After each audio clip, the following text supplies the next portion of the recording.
Terus itu gue jual sekitar 27 juta ya. Welcome to Rebeltopia. So di video kali ini gue ngelanjutin video yang kemarin gue bahas, itu binatang terhits di 2021 tuh, reptil populer tahun 2021 kira-kira apa. Salah satunya adalah chameleon. So kita bahkan bahas chameleon di video kali ini.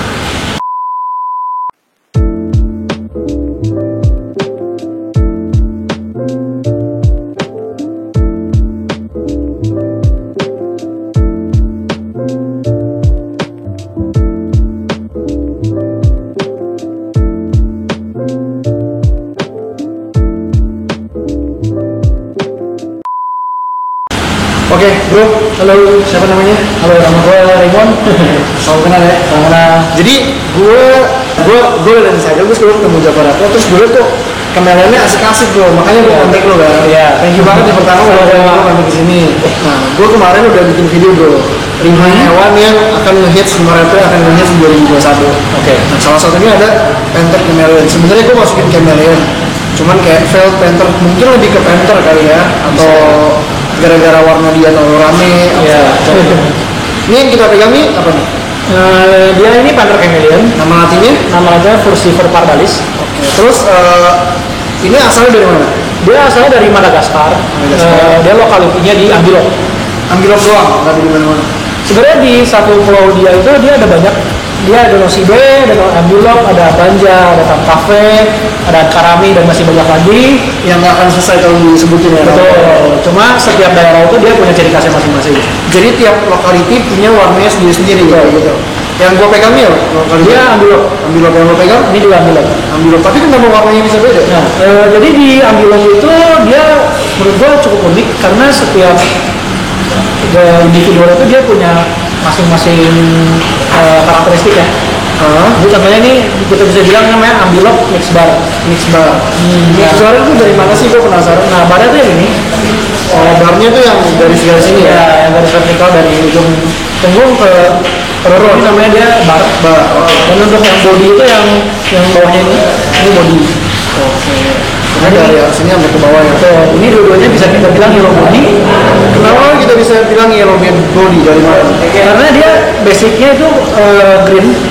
Dia punya basic itu green body. Cuma begitu dia lihat jantan sama jantan, dia ngebus,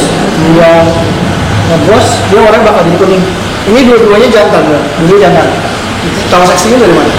Kalau untuk yang paling gampang itu sebenarnya dari sini dia ada kayak benjolan gini.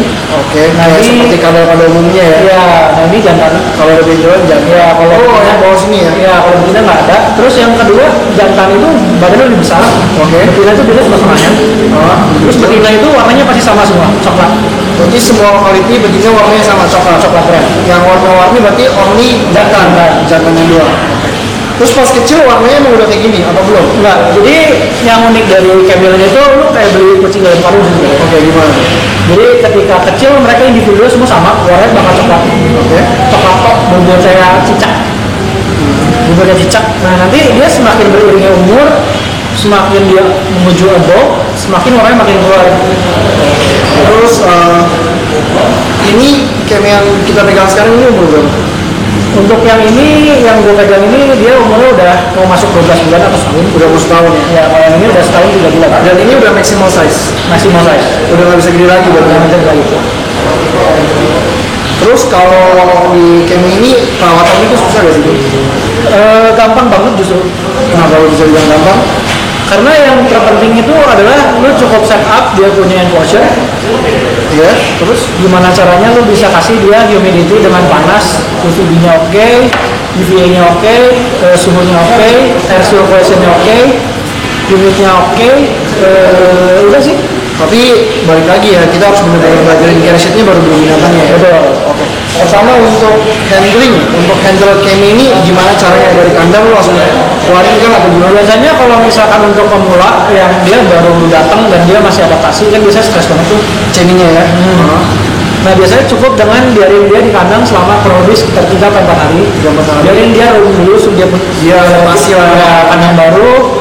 udah merasa nyaman sama kandang baru, kita baru coba diambil pelan-pelan. Biasanya ambilnya dari sini, Jadi misalnya dia nanggung di pohon, kita gini nih. Iya. Nah itu kita gini pelan-pelan geser perutnya sampai dia mau naik. Nah biasanya kalau misalkan yang kecil itu dia bakal injek lu atau dia bakal hissing. Oke. Nah cuma kalau biasanya gua ajak pakai makanan. Oh. Jadi kita sambil pakai makanan biar dia dapat juga. Iya. Oke. Terus tadi cara piaranya mostly indoor outdoor ya? Kalau indoor itu gue lebih suka karena lu bisa atur suhunya dan nggak mungkin ada valve. Oke, indoor ya. Ya, tapi kalau outdoor enaknya lu udah nggak usah pakai lampu, tapi lu bisa miss karena lu ada hujan atau terlalu panas. Bukannya dia kalau kena hujan nggak apa-apa? Kalau gue kan dia ada pakai mistingnya lah, apa Betul. Emang kalau kena hujan nggak apa-apa, cuma gue pribadi gue nggak percaya sama hujannya kota sih. Kenapa bisa terlalu merasakan? pH-nya terlalu tinggi ya, asamnya terlalu tinggi, pH-nya terlalu rendah. Terus banyak debu atau banyak virus atau apa segala macam yang bikin dia nggak hygiene atau apa. Jadi kalau misalnya newbie totok, lu beres ini lu saranin indoor atau outdoor? Gue kasih indoor. Indoor. Nah, untuk setelah itu mending piara baby atau langsung beli gini?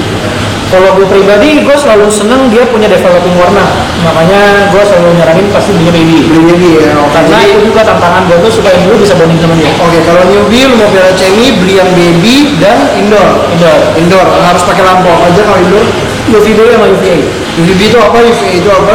UVA itu adalah salah satu radiasi matahari yang diperlukan untuk Kenapa lihat di sana ada contekan di situ? marah. Jadi UVA itu adalah radiasi yang dihasilkan matahari, dia buat panas. Oke, jadi itu buat hangat gitu lah dia. Gunanya buat warna dia, terus nafsu makan, pencernaan, aktif. Nih, gue punya satu pesan penting banget buat kalian. Please lah beli UVA itu yang merek-merek terpercaya. Ya. Karena yang merek-merek 10.000 lah, 20.000 perak, malah dia bisa bilang UVA plus UVB ya. Iya. Itu palsu, semua palsu. Apalagi buat lo pada yang beli binatang mahal tapi pakai lampu Philip, lampu bolan ayam itu, ayam goreng ya. Jangan. Lu beli binatang mahal-mahal, lu pakailah merek-merek yang sudah terpercaya. Itu ada kayak Exotera, Zumet dan lain-lainnya. Nah, di sini lu pakai apa di sini? Kita pakai Zumet Semua ya. pakai Zumet. Oke. Zumet lah. Ini UVA. Itu UVA. Nah, UVB-nya tuh kayak gimana? UVB itu apa sih? UVB itu adalah radiasi yang dikasih matahari. Dia gunanya buat asupan penyerapan kalsium. Jadi UVB itu buat nyerap kalsium yang ada di badan. Dia bisa produce D3 dari lampu. Oke, ngomong-ngomong kalsium D3, emang ini perlu kalsium? Perlu banget. Aslinya kalsium yang biasa apa D3? Yang biasa. Emang beda kalsium biasa sama kalsium plus D3 kan beda? Beda. Bukannya sama-sama aja? Beda. Beda sih, gue nggak Jadi ngerti. sebenarnya kalau gue pribadi ya, gue udah coba belajar sama story-nya alat adaptasi. Oke. Terus gue udah coba penerapannya juga ke Zumet Lab. Oke. Jadi untuk semua binatang yang dia sebutannya tuh yang di siang hari, Oke, binatang pagi ya dengan siang. yang dia butuh cahaya matahari atau lampu buat dia basking, dia itu udah dapat D3 itu dari lampu. Oh, I see. Berarti dia udah dapat dari lampu dan dari matahari, jadi dia tidak perlu D3 dari si kalsiumnya itu. Berarti kalau kalsium plus D3 itu fungsinya untuk Nokturnal atau binatang-binatang yang nggak boleh kena cahaya matahari. berarti kalau ke basking gue pakai kalsium plus D3. Gecko pakai kalsium plus D3. Aman. Berarti pakai kalsium aja ya, jangan yang D3 ya. Ya, ini juga pengetahuan buat kalian, ternyata kalsium dan kalsium plus D3 itu beda. Ternyata gue pikir selama ini sama-sama aja, malah D3 lebih bagus. Sebenarnya kalau gue pribadi, gue tetap kasih dia D3 nggak, tetap kasih. Kayak misalkan seminggu 2 kali, gue cuma buat jaga supaya dia Jarang kayak tetap punya D3 nya cukup banget. Karena kalau menurut gue kalau over D3 juga bisa over kalsium jadi Betul. yang gue bilang. Jadi MBD itu nggak cuma karena kekurangan D3, tapi bisa over juga. Nah, terus UVB-nya gimana nih? Ini UVB-nya pakai ini. Ya, gue semua pakai apa namanya Zumet. Zumet. Ini UVB-nya sebenarnya pakai UVB bulb juga nggak apa sih ya. Sebenarnya nggak apa-apa, cuma ini dianjurin pakainya yang T5 ya. Ini biar yang panjang itu ya. Ya. Jadi dia selalu kandang itu kena semua. Satu kandang kena semua rata, terus dia nggak blinking kan. Nah terus susahnya dalam piara cemi, apa yang paling susah dalam piara cemi? Biasanya kalau piara cemi itu yang paling susah komitmen dulu sih. Apa aja tuh komitmennya? Yang pertama dari segi pemberian budget buat kandang ya, itu Oke, paling penting. misalnya gua baru mau piara cemi, kandangnya yang kayak gimana kalau yang kandang kayak di tempat lu ya? Iya. Kayak gini nih kandangnya. Ya. Oke, selanjutnya kandangnya kayak gitu aja lu udah rekomendasiin. Ya. Terus Itu ada kira-kira kandangnya berapa duit bro? Mau di kandangnya dulu deh. gue ada budget itu yang paling kecil itu 250, yang paling besar itu gue di 1.250.000. Dan sebenarnya lu custom sendiri pun nggak masalah, tapi orangnya harus benar. Iya. Terus boleh gak sih gue piara di Gex di akuarium gitu? Jangan pernah. Kenapa sih? Karena dia itu adalah salah satu binatang yang rentan banget sama yang namanya jamur. Oh, berarti kalau mau di akuarium gitu di Gex nggak boleh karena Biasanya jamuran dan mati. kenapa bisa jamuran? Ketika lu punya satu ruangan yang dia nggak bisa keluar udara dari ruangan itu, dan lu basking dia dengan lampu UVB dan UVA yang segitu panasnya, airnya vaporize tapi nggak bisa keluar, itu pasti lembab kan. Berarti yang harus disarankan untuk kandang cemi itu sebenarnya situasi udara yang pas gitu. Semuanya berarti overall bukan kayak kandang burung itulah Ya, betul. Oke, selanjutnya beli ceminya dong. Beli ceminya, terus Masalah harga cemi nanti akan kita bahas. Terus habis kandangnya apa lagi? yang paling penting makanan. Makanannya itu apa? Jadi tetap makanan itu simpel, dia itu staple foodnya jangkrik. Jangkrik. Staple foodnya jangkrik. Ulat Hongkong, kecoa dubia, ulat apapun yang lain boleh. Kalau misalkan ulat sutra sama dubia, gue biasa kasih dia cuma kayak treat aja. Oke. Jadi cuma sebulan sekali. Tapi staple foodnya tetap jangkrik. Ulat-ulat Hongkong atau ulat Jerman boleh sekali aja, tapi jangan jadi staple. Tapi full dietnya tetap jangkrik. Kenapa jangkrik? Kenapa nggak kecoa dubia? Pasti kan nanti banyak netizen yang komen kecoa dubia tuh kalsiumnya proteinnya lebih bagus. Kenapa? Betul. Ketika lo kasih dia kecoa dubia, dia punya protein terlalu tinggi, High protein. terlalu high protein, dan buat ceminya tadi terlalu over. Berarti nggak bagus juga ya. Nggak bagus Berarti juga. paling pasnya emang udah jangkrik. Dan breeder-breeder di luar juga pakai jangkrik. Betul. Terus kenapa alasan utamanya juga kenapa gue pilih jangkrik, karena jangkrik itu adalah salah satu insek yang dia buat media dapur itu paling dapat. Oh, berarti kalsiumnya juga lu kasih kalsium dan karbo. Apa aja yang lu pakai? Gue pakai semuanya, gue pakai dari pasti ini. Oke, yang pertama ini ada Superlord ya. Superlord ini untuk Jadi gue boleh jelasin dari awal dulu. Ini dua, dia ini yang satu ini namanya bug burger. Jadi semua nutrisi, protein, vitamin, mineral, dan semuanya ini dia udah dari sini semua. Oke, dari si bug burger. Burger. Ini lu kasih ke jangkriknya dan jangkriknya makan ini. Betul. Ini makanan jangkrik istilahnya ya. Ya. Oke, Nah, yang selanjutnya kedua dikasih yang namanya super pig. Ini buat warna. Super pig berwarna. Ini only Ini lu warna. kasih di gutlot jangkriknya juga atau di Dusting. dua-duanya? Dua-duanya. Oke, ini ya. Yang pasti super pig. Iya.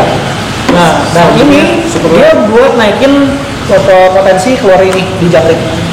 Berarti dalam perlu kasih ini juga bisa dikasih ini. Iya. Dikasih langsungnya. Ini Ya. untuk Naikin persentase mereka berdua. oke, ini namanya Superlord ya. Ya. Ini bisa buat semua binatang kan, bukan buat semi doang kan? Semua. Oke, ini Superlord, Repashi. Selanjutnya, Gue dusting pakai ini. ini dusting, ini ada apa aja? Dusting ini berarti kalau pas udah kasih ambil jangkriknya terus dikasih dua ini ya. Iya. Yang pertama Super Cow Not, itu apa? Not itu mode 3. Node 3. Iya, Baru jadi- tahu gua. Kalau dia kalsium yang paling bagus di dunia menurut gue, karena dia punya molekularnya itu dia cuma 3,5 mikron. Oke, berarti ini Super Cow Not ya. Super konot. Terus ini lu kasih kalsium lagi buat apa? Kan ini udah ada kalsium. Betul. Jadi ini adalah all-in-one kalsium yang dia udah punya semua. Oh, ini udah ada vitaminnya juga ya? Ya. Vitamin yang segala macam. Dan ini medium D3. medium D3. D3. Berarti dia ada D3 nya tapi sedikit. Medium. Oke. Kalian bisa dapatkan semua produk ini di Renotopia. Di Java juga ada sih. Ya. Cuman ya terserah kalian belinya di mana ya. Satu kopi aja. Oh, berarti susahnya hanya itu tuh ya. Iya. Kalau menurut gue gampang. Terus tanamannya harus pakai tanaman mati atau harus hidup? Satu lo mesti tanaman hidup dulu karena dia butuh source buat ngejaga humid. Terus buat dia minum, karena dia minum itu pasti ngejilatin daun. Terus kan newbie biar binatang yang nggak pernah apalagi biar tanaman. Emang biar ada tanamannya apa aja? Suka-suka kali. Gue pasti kasih lu yang nggak bergetah, Apa aja? nggak berduri. Apa sih nggak tanaman berbulu. lu cemi itu? Kalau gue pastinya kasihnya cuma wali songo sama Single. Terus tanamannya harus dikasih pupuk lah, disemprot atau Nggak usah. sama sekali, Nggak usah. biar dari mistingannya. Iya. Tapi kandangnya juga harus misting dong. Kandangnya emang harus di-misting. Misting manual boleh gak sih? Gue nggak mampu beli alat misting. Boleh. Tapi harus ada dripper. Ini sih antara dripper atau misting. Oh jadi bisa kalau gue pakai dripper nggak usah pakai misting. Iya. Nggak masalah. Nggak salah. Dripper itu kayak gini, misting itu kayak gini, kayak gitu ya. Berarti kalau misalnya gue nggak mampu beli dua-duanya, berarti gue pakai mistingan tukang gunting rambut gitu nggak masalah. Nggak masalah. Sehari berapa kali gue misting? Tergantung humid dan airflow dari tempat yang ditaruh. Misalkan contoh di outdoor, biasanya kalau di outdoor yang emangnya dia terik banget, dia kan takutnya overheat ya. Jadi gue pasti nyaraninnya misting, bukan dripper. Oh, kalau dripper tuh cuma netes stick. Betul. Karena dia butuh lembab di kulit juga. Sehari berapa kali? Sejam sekali Jam sekali. di outdoor. Ya tuh. Dan dia punya durasi nggak usah terlalu panjang gitu ya. Kayak 10 detik cakrat. Ya, dia cuma butuh moist aja sih. Jadi ya kalau gua sih mending gua beli alatnya aja daripada sejam sekali harus semprotin. Ya, cuma kalau indoor yang biasanya notabene lebih nggak terlalu overheat, suhu dan humidity itu lo bisa atur, itu mistingnya biasanya gua kasih 3 jam sekali. Kalau indoor. Kalau indoor. Oke, untuk ketersediaannya di Indonesia tuh channel banyak yang jual gak sih, Man? Untuk sekarang sih kebetulan udah ada beberapa breeder di Indo yang Udah ada yang ngeber di Indo ya, berarti nggak usah beli jauh-jauh Indo. nggak usah. Karena di Indo udah banyak yang ngeber. Iya. Oke, terus berarti di Indo lumayan banyak stoknya ya. Maksudnya untuk mudah dicari, dibeli sangat mudah. Nggak juga sih. Nggak juga. Iya. Kenapa nggak juga? Karena lu banyak yang beli di. Karena yang pertama ketika lu beli anakan yang umurnya masih belia sampai nanti dia gede, itu butuh kurang lebih kayak 1 tahun buat dia bisa siap kawin. Dia under 12 bulan bisa Berarti untuk bisa dia breeding setahun, cepat sekali setahun udah bisa kawin. Ya. Ya. Cuma untuk di Boston bisa nggak bisa, tapi nggak pernah gue saranin karena dia bisa jadi mandul atau anaknya cacat atau infertil. Oke, berarti tapi cepet banget nih. Cepet banget. Dia setahunnya doang bisa jadi, berarti telurnya juga netesnya cepet banget dong. Cepet banget, cuma 9 bulan. 9 bulan. 9 bulan. Serius lu? 9 bulan. Gila, 9 bulan tuh udah kayak orang ya. Iya. 9 bulan baru netes. Iya, 9 bulan. Bisa nggak bisa gue percepat gitu? Bisa lo percepat, lo pakai suhunya kan sebenarnya butuhnya di suhu 23 atau 24. Nah, untuk kalau itu sementara. Iya, tapi lo bisa kasih kayak 27 atau 28 supaya mempercepat, tapi biasanya anaknya jadi prematur, Prematur, gampang mati. udah mati. Tapi gue pernah denger di Indo tuh banyak koreksi gue kalau gue salah ya. Di Indo udah mulai banyak seller-seller nakal, breeder-breeder nakal yang emang mau mempercepat waktu itu demi cuan, sehingga anak-anak cemi dia keluarnya cepat dan ya sebulan 2 bulan mati. Apa itu betul? Betul. Oke. Jadi kalau beli BD harus beli cemi itu harus dari breeder yang terpercaya. Iya. Apakah lu ngebreed cemi? Sekarang ya? Sekarang iya. Oke. Next time gue akan kesini, kita gerbek farm lo ya, farm kecil lo ya. Boleh. Apa gede? Ada berapa cemi sih lo total sih? Kecil ya bro. Berapa? Paling dulu, kalau dulu sih total ada sekitar 70 atau 80 ya. Anjing itu banyak bro. Kalau sekarang mungkin kayak sekitar cuma 30-40. Oh, tetap banyak tuh ini breeder besar. Terus untuk rate harganya bro, rate harga chameleon itu berapa sih? Dari untuk yang kita ngomongin panther ya? Iya. Kalau untuk entry level panther itu biasanya bisa didapetin kurang lebih 3,5 sampai 5,5. 5,5 juta. Ya, Itu yang tergantung beli ya? Ya, tergantung dari line-nya, dari bloodline-nya, dari importannya dari mana, bapak ibunya gimana, biasanya itu udah ditentuin. Dia harus lihat indukannya gimana ya, indukannya warnanya gimana. Gitu ya. Nah, terus kalau di gua kita langsung naik terus sampai ke paling mentoknya di 15 juta. 15 juta. Beli. Itu udah ada. Udah ada. Terus cemi biasa gede gini ya paling 15 juta lah. Iya. Lu pernah nggak jual cemi yang paling mahal dan itu laku? Berapa? Dulu gue pernah ada yang dia badannya merah, barnya merah. Jadi itu udah kayak itu sebutannya flamethrower. Oke. Sebutnya flamethrower dari US. Dan itu gue dapetnya cuma 1. Terus itu gue jual sekitar 27. Anjing 27 juta. Ya. Udah ukuran segini. Udah. Dan itu bagus banget. Dan ada yang beli. Ada. Itu PO langsung diambil. Gila 27 juta ya untuk satu ekor gini. Tapi emang sih kalau kualitas itu nggak bisa bohong ya. Iya. Ada harga ada kualitas. Oke. Jadi kayaknya gue tertarik ke Cemi. Mungkin next gue akan ke tempat lo bikinin gue setup kandang boleh Cemi ya. Buat teman-teman juga yang kepo yang penasaran gimana setup kandang Cemi, dan gue mau juga lihat farm lo kayak gimana di next video ya. Oke, thank you buat teman-teman yang sudah ikutin video ini dari awal sampai akhir. Kalau kalian mau penasaran sama Java Reptil, ini lo ada toko offline juga ya? Bisa mana sih? Ada jual Reptil juga? Jual apa aja? Gue jual sih yang biasanya yang aman buat anak kecil sama bagus buat keluarga sih. Apa aja? Kita jual tuh BB, terus Panana, terus Krokodilskin, Gecko, DP, Chameleon. Berarti benar-benar buat pemula ya? Iya, pemula banget. Terus ini tuh sebetulnya tokonya di mana sih? Kita ada di Jalan Raya Cipulir, nomor 21. Oke, alamatnya di sini lah ya. Pokoknya cari aja di Google Maps ada. Oke. Java Studio. Oke, sip. Thank you sudah ikuti video ini. Jangan lupa share video ini ke teman-teman kalian yang baru mau piara Cemi atau penasaran sama Chameleon. Terakhir yang mau tanya. Ya. Ini tuh bunglon apa sih? Ya, ini bunglon. Tapi bunglon gue cari di Google keluarnya bunglon surai. Jadi sebenarnya bunglon surai itu bukan bunglon sih. Sebenarnya kalau misalkan di anatomi ya, lu lihat anatominya dia, karakteristiknya bunglon. Chameleon tuh bunglon surai itu nggak masuk semuanya ke dalam Chameleon. Tapi ini ya sejujurnya hanya Indonesia yang nyebut bunglon surai itu bunglon sih. Sama menurut gue pribadi ini bunglon. Iya. Ada kadal yang itu tuh kadal biasa bukan bunglon gitu. Sebenarnya kalau misalkan yang bisa berubah warna, cumi-cumi juga bisa berubah warna, bro. Iya, pokoknya perdebatan ini nggak akan selesai sih. Iya. Terus gurita juga bisa berubah warna, kuda laut juga bisa berubah warna. Intinya gitulah. Ya, kalau kalian Chameleon bunglon Cuma selalu lah. Chameleon itu dia punya karakteristik unik itu, yang pertama ekornya pasti spiral. Dia buat ngikat di Iya. Yang kedua tangannya itu dia nge-grip buat arboreal. Dia buat nahan Dia kayak pala. Jadi jarinya tuh sebenarnya 5, cuma yang 2 nyatu, yang 3 nyatu. Jadi ya di ini. Terus matanya dia itu bisa 360 derajat. Bisa lihat kemana-mana ya. Bisa lihat kemana-mana. Dia bisa lihat ultraviolet dan dia bisa nge-zoom. Oke. Kayak binokular. Terus yang paling penting dia bisa berubah warna dan lidahnya panjang. Thank you buat teman-teman yang sudah nonton video ini dari awal sampai akhir. Jangan lupa share video ini ke teman-teman kalian yang baru mau piara Chameleon atau penasaran tentang Chameleon. Jangan lupa follow Instagram gua di bawah sini. Kalau kalian mau beli aksesoris, beli hewan ada di bawah sini. Kalau kalian penasaran sama Java Reptil kan bisa kepoin Instagramnya di bawah sini juga. Oke. By the way, Raymond ini jomblo, masih jomblo kan? Dia suka cewek, suka cewek. Cewek. Oke. See you next video guys. Bye bye.